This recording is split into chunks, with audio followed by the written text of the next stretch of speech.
പിന്നെ വാരണാസി വരുന്നവരെ ശ്രദ്ധിക്കട്ടോ. ഞാനിപ്പോൾ ഒരു സ്കാമിന് നൈസായിട്ട് ഊരി വന്നേക്കാണ്.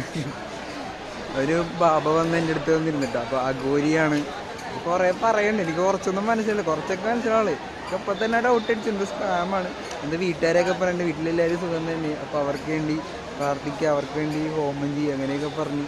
എന്നിട്ട് കുറച്ച് കഴിഞ്ഞപ്പോൾ ഞാൻ ഇങ്ങനെ ഫോണിൽ തോണ്ടിക്കൊണ്ട് പുള്ളിയ മൈൻഡ് ചെയ്യണില്ല കേട്ടോ. അപ്പോൾ കുറച്ച് കഴിഞ്ഞപ്പോൾ 2 കൈയും കാണിക്കും. എന്നിട്ടൊരു പൂ ആദ്യം കൈ കാണിച്ചു. എന്നിട്ട് അത് കഴിഞ്ഞിട്ട് എൻ്റെ അടുത്ത് കണ്ണടക്കാൻ പറഞ്ഞു. എന്നിട്ട് പയ്യെ കൈ തുറന്നിട്ട് നൈസായിട്ട് എന്തോ തപ്പി വെക്കണ പോലെ കയ്യിൽ വെച്ച്. എന്നിട്ട് ഒരു ഏലസ് നൈസായിട്ട് പുള്ളി എൻ്റെ റൈറ്റ് കയ്യിൽ വെച്ചിട്ടാ. അത് കുറച്ച് കഴിഞ്ഞപ്പോൾ എൻ്റെ അടുത്ത് തുറന്നു നോക്കാൻ പറഞ്ഞു. അത് പറഞ്ഞിട്ട് ഞാൻ അന്തം വിട്ട പോലെ ആക്ഷൻ കാണിച്ചു. അപ്പോൾ പുള്ളിയുടെ അടുത്ത് വിശ്വസിച്ചെന്ന് പറഞ്ഞു.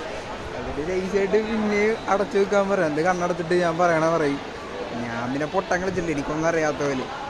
നമ്മൾ ചില ടൈം അങ്ങനെ